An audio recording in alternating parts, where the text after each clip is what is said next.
च विद्महे कामराजाय धीमहि तन्नो देवी प्रचोदयात्।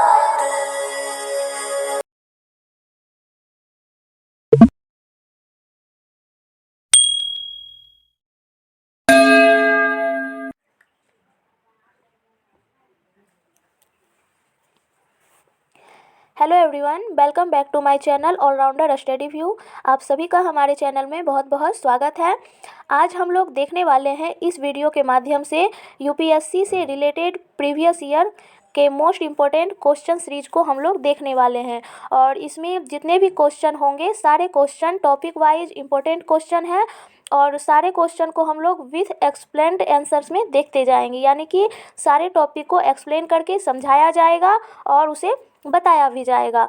तो आप लोगों ने थंबनेल में देखा होगा कि उसमें हम लोगों ने 5 टॉपिक को लिखा है और इसमें हम लोग 5 टॉपिक को देखने वाले हैं। उसमें हमारा हो जाएगा पूर्ण स्वराज, दूसरा हो जाएगा हमारा बारडोली सत्याग्रह, तीसरा हो जाएगा हमारा गदर पार्टी और चौथा हो जाएगा प्रेस की स्वतंत्रता और पांचवा है हमारा भारतीय राष्ट्रीय कांग्रेस।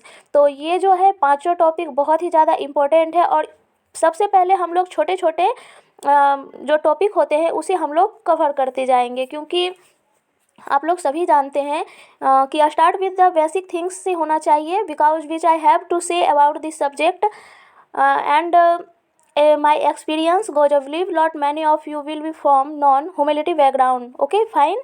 तो आप लोग सभी जानते हैं कि हम लोग अगर किसी चीज़ की शुरुआती तौर पर अगर शुरुआत करते हैं तो हम लोग छोटे बेसिक से ही शुरुआत करते हैं ताकि हमारा बेसिक जो है वो कंप्लीट हो जाए, फिर हम लोग बड़े बड़े टॉपिक को लेकर के चलेंगे।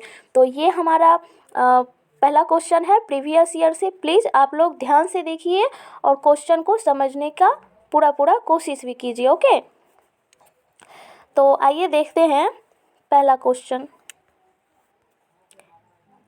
ये जितने भी सारे क्वेश्चन हैं, जितने भी सारे टॉपिक हैं, सारे जो है एग्ज़ाम की दृष्टि से बहुत ही ज़्यादा इम्पोर्टेंट है और ये ज़्यादातर स्टेट पीसीएस के एग्ज़ाम में पूछे जाते हैं, चाहे वो कोई भी स्टेट हो। ओके, तो आइए देखते हैं पहला क्वेश्चन। पहला क्वेश्चन है, दिसंबर 1929 के लाहौर कांग्रेस के अधिवेशन ने जोर दिया किस पर?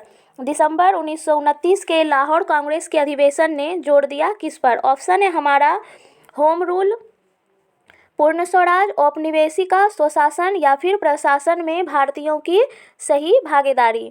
क्वेश्चन हमारा कह रहा है कि दिसंबर 1929 के लाहौर कांग्रेस के अधिवेशन ने किस पर ज़्यादा जोर दिया?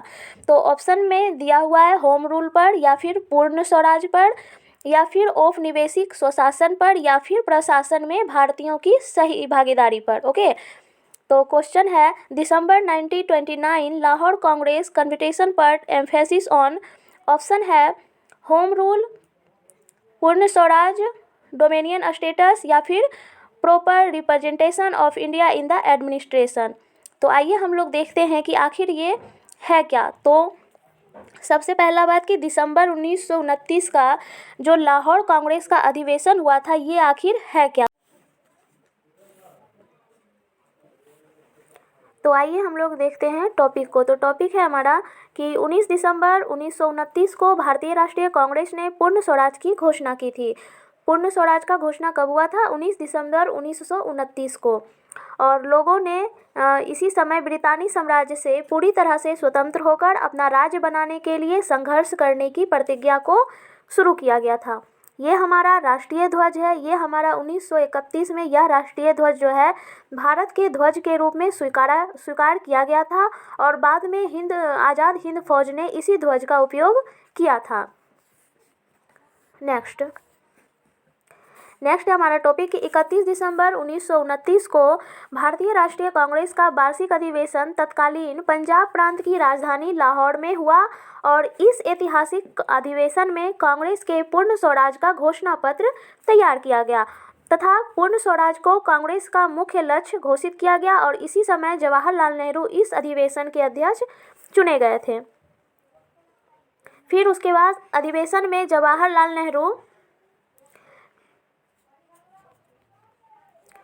फिर उसके बाद उस अधिवेशन में जवाहरलाल नेहरू ने अपने प्रेरक अध्यक्षीय भाषण में कहा कि विदेशी शासन से अपने देश को मुक्त कराने के लिए अब हमें खुला विद्रोह करना है और यह कॉमरेड आप लोग और राष्ट्र के सभी नागरिक इसमें हाथ बटाने के लिए सादर आमंत्रित है। यानी कि जो इसमें हाथ बटाना चाहते हैं वो शामिल हो सकते थे। ये पंडित जवाहरलाल नेहरू ने अपने भाषण में कहा। और नेहरू ने यह बात भी स्पष्ट कर दी थी कि मुक्ति का तात्पर्य सिर्फ विदेशी शासन को उखाड़ फेंकना भर नहीं है। और उन्होंने कहा, मुझे स्पष्ट स्वीकार कर लेना चाहिए कि मैं एक समाजवादी और रिपब्लिकन हूँ और मेरा राजाओं और महाराजाओं में विश्वास नहीं है और ना ही मैं उस उद्योग में विश्वास रखता हूँ जो राजे महाराजे पैदा करते हैं और जो पुराने राजों महाराजाओं से अधिक जनता की जिंदगी और भाग्य को नियंत्रित करते हैं और जो पुराने राजों महाराजाओं और सामंतों के लूटपाट का और शोषण का तरीका अख्तियार करते हैं। तो फिर उसके बाद लाहौर अधिवेशन में कुछ प्रस्ताव को पास किए गए और जब प्रस्ताव पास हुआ तो उसकी जो उस टाइम जो थी कुछ मांगे थी और वो जो मांगे थी वो इस प्रकार है। तो पहला था कि गोलमेज सम्मेलन का बहिष्कार किया जाएगा। दूसरा था पूर्ण स्वराज को कांग्रेस ने अपना मुख्य लक्ष्य घोषित किया। फिर उसके बाद कांग्रेस कार्य समिति को सविनय अवज्ञा आंदोलन प्रारंभ करने का पूर्ण उत्तरदायित्व सौंपा गया, जिनमें करों का भुगतान नहीं करने जैसे कार्यक्रम भी सम्मिलित थे। नेक्स्ट है, सभी कांग्रेस सदस्यों को भविष्य में काउंसिल के चुनाव में भाग न लेने तथा काउंसिल के मौजूदा सदस्यों को अपने पदों से त्यागपत्र देने का आदेश दिया गया। फिर उसके बाद 26 जनवरी 1930 का दिन पूरे राष्ट्र में प्रथम स्वतंत्रता दिवस के रूप में मनाने का निश्चय किया गया। फिर उसके बाद 31 दिसंबर 1929 की अर्धरात्रि को इनकलाब जिंदाबाद के नारों के बीच रावी नदी के तट पर भारतीय स्वतंत्रता का प्रतीक तिरंगा झंडा फहराया गया। इसके बाद 26 जनवरी 1930 को पूरे राष्ट्र में जगह जगह सभाओं का आयोजन किया गया, जिसमें सभी लोगों ने सामूहिक रूप से स्वतंत्रता प्राप्त करने की शपथ ली और इस कार्यक्रम को अद्भुत सफलता भी मिली।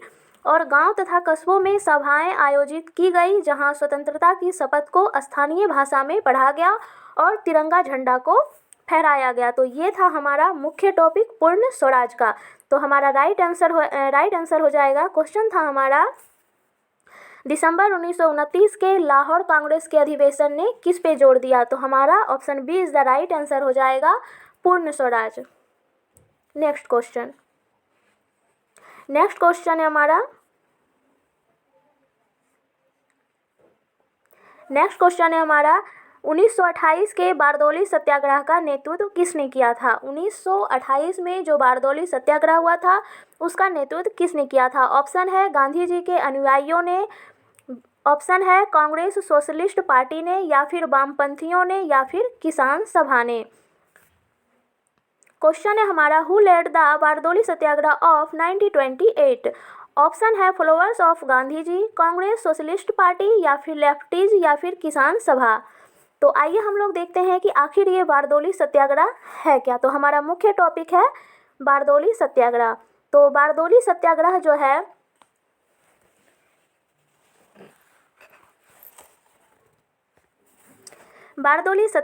है भारतीय स्वाधीनता संग्राम के दौरान जून 1928 में गुजरात में हुआ और यह एक प्रमुख किसान आंदोलन था और इसका नेतृत्व जो है वल्लभ भाई पटेल ने किया था। और उस समय प्रांतीय सरकार ने किसानों के लगान में 22% तक की वृद्धि कर दी थी, 22% तक की वृद्धि कर दी थी। पटेल ने इस लगान वृद्धि का जमकर विरोध किया और सरकार ने इस सत्याग्रह आंदोलन को कुचलने के लिए कठोर से कठोर कदम भी उठाए और अंत में विवश होकर उसे किसानों की मांगों को मानना पड़ा। और एक न्यायिक अधिकारी बूमफील्ड और एक राजस्व अधिकारी मैक्सवेल ने संपूर्ण मामलों की जांच करके 22% लगान वृद्धि को गलत ठहराते हुए उसे घटाकर 6.03% कर दिया। ये हमारे बारदौली सत्याग्रह में सरदार वल्लभ भाई पटेल और महात्मा गांधी के पिक्चर हैं। नेक्स्ट है हमारा बारदोली के किसानों के साथ सरदार पटेल थे, वो हमारे पिक्चर थे। और बारदोली सत्याग्रह के आंदोलन के सफल होने के बाद वहाँ की महिलाओं ने सरदार वल्लभ भाई पटेल को सरदार की उपाधि दी। यानी कि पहले उनका नाम वल्लभ भाई पटेल था, फिर मतलब जब आंदोलन सफल हो गया तो फिर उसके बाद महिलाओं ने सरदार की उपाधि प्रदान की। और किसान संघर्ष एवं राष्ट्रीय स्वाधीनता संग्राम के अंतर संबंधों की व्याख्या बारदोली किसान संघर्ष के संदर्भ में करते हुए गांधी जी ने कहा कि इस तरह का हर संघर्ष, हर कोशिश हमें स्वराज के करीब पहुंचा रही है और हम सबको स्वराज की मंजिल तक पहुंचाने में ये संघर्ष जो है सीधे स्वराज के लिए संघर्ष से कई ज़्यादा सहायक सिद्ध होगा। तो ये हो गया हमारा बारदोली सत्याग्रह से मुख्य टॉपिक।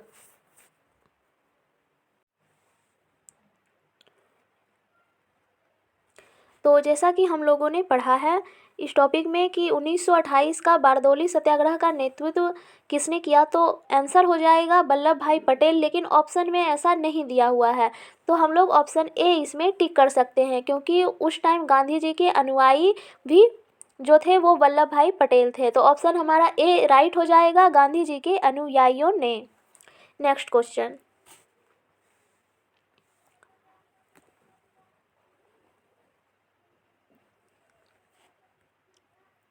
नेक्स्ट क्वेश्चन है हमारा, गदर पार्टी का संस्थापक कौन था। ऑप्शन है हमारा बरकत उल्ला, लाला हरदयाल, भगत सिंह या फिर लाला लाजपत राय। क्वेश्चन है हमारा who was the founder of Ghadar party. Option है हमारा बरकत उल्ला, लाला हरदयाल, भगत सिंह या फिर लाला लाजपत राय। तो आइए हम लोग सबसे पहले देखते हैं कि आखिर ये गदर पार्टी क्या है। तो गदर पार्टी जो है भारत को अंग्रेजों की पराधीनता से मुक्त कराने के उद्देश्य से बनाया गया एक संगठन था और इसे अमेरिका और कनाडा के भारतीयों ने 15 जुलाई 1913 को सैन फ्रांसिस्को नगर में बनाया था और इसे प्रशांत तट का हिंदी संघ भी कहा जाता है। और यह पार्टी जो है हिंदुस्तान गदर नाम का पत्र भी निकालती थी जो उर्दू और पंजाबी में छपता था। और इस संगठन ने भारत को अनेक महान क्रांतिकारी भी दिए और गदर पार्टी के महान नेता थे सोहन सिंह भाखना, करतार सिंह सराभाबा और लाला हरदयाल आदि ने जो कार्य किए उसने भगत सिंह जैसे क्रांतिकारियों को उत्प्रेरित किया।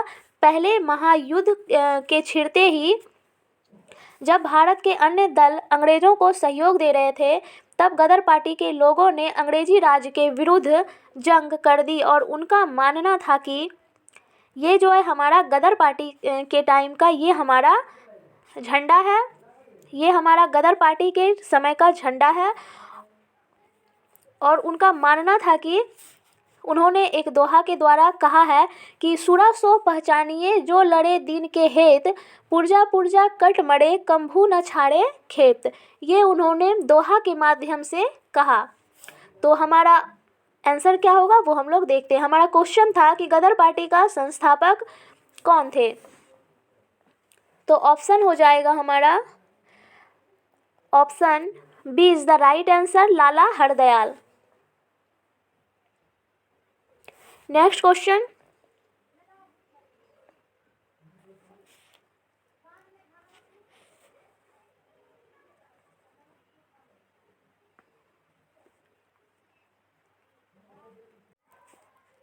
नेक्स्ट क्वेश्चन है हमारा, भारतीय प्रेस की स्वतंत्रता का प्रणेता किसे कहा जाता है।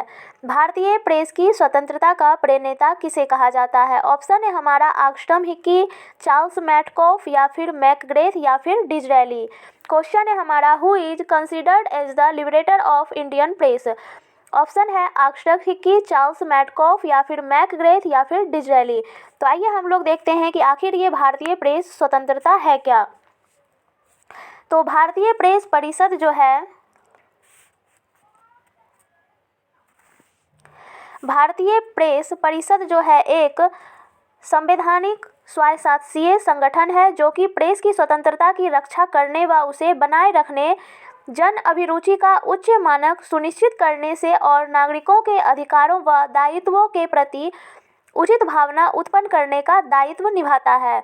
सबसे पहले इसकी जो स्थापना है वो 4 जुलाई सन 1966 को हुई थी और इसके अध्यक्ष परिषद का प्रमुख होता है जिसे राज्यसभा के सभापति, लोकसभा अध्यक्ष और प्रदेश परिषद के सदस्यों में चुना गया एक व्यक्ति मिलकर नामजद करते हैं। और परिषद के अधिकांश सदस्य पत्रकार बिरादरी से होते हैं, लेकिन इनमें से 3 सदस्य जो हैं विश्वविद्यालय अनुदान आयोग, बार काउंसिल ऑफ इंडिया और साहित्य अकादमी से जुड़े होते हैं तथा इन 5 सदस्य राज्यसभा व लोकसभा से नामजद किए जाते हैं।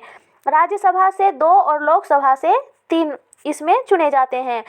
प्रेस परिषद जो है प्रेस से प्राप्त या फिर प्रेस के विरुद्ध प्राप्त शिकायतों पर विचार करती है और परिषद को सरकार सहित किसी समाचार पत्र या फिर समाचार एजेंसी, संपादक या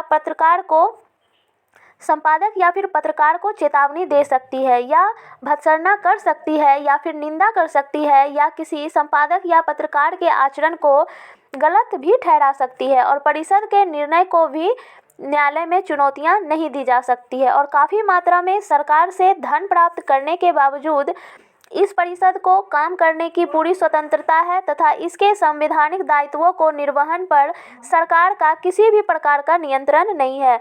तो हमारा क्वेश्चन इस तरह से भी पूछा जा सकता है कि निम्नलिखित में से किस गवर्नर जनरल को भारतीय प्रेस का मुक्तिदाता कहा जाता है।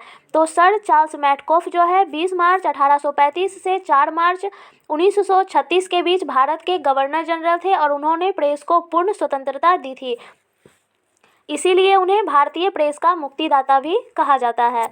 तो हमारा क्वेश्चन था भारतीय प्रेस की स्वतंत्रता का प्रणेता किसे कहा जाता है। तो हमारा राइट आंसर हो जाएगा option B is the right answer, Charles Metcalfe. Next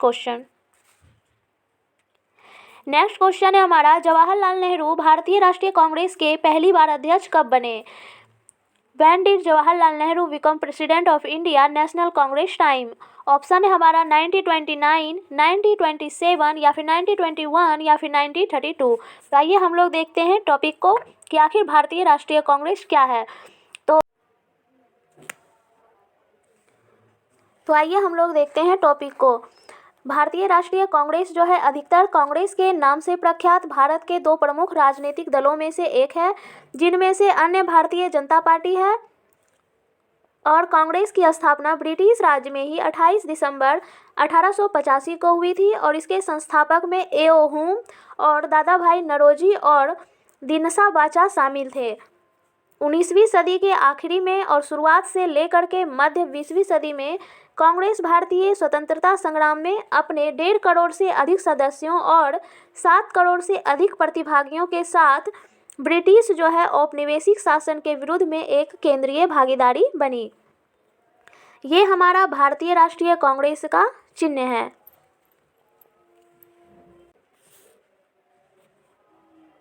फिर उसके बाद 1947 में स्वतंत्रता के बाद कांग्रेस भारत के प्रमुख राजनीतिक पार्टी बन गई। फिर आज़ादी से लेकर के 2014 तक 16 आम चुनावों में से कांग्रेस ने 6 में पूर्ण बहुमत जीता है और 4 में सत्तारूढ़ गठबंधन का नेतृत्व किया, यानी कि कुल 49 वर्षों तक वह केंद्र सरकार का हिस्सा रही है। और भारत में कांग्रेस के अब तक जो है 7 प्रधानमंत्री रह चुके हैं। पहले थे पंडित जवाहरलाल नेहरू, उनका कार्यकाल था 1947 से 1965 और हाल ही में मनमोहन सिंह 2004 से 14 तक थे।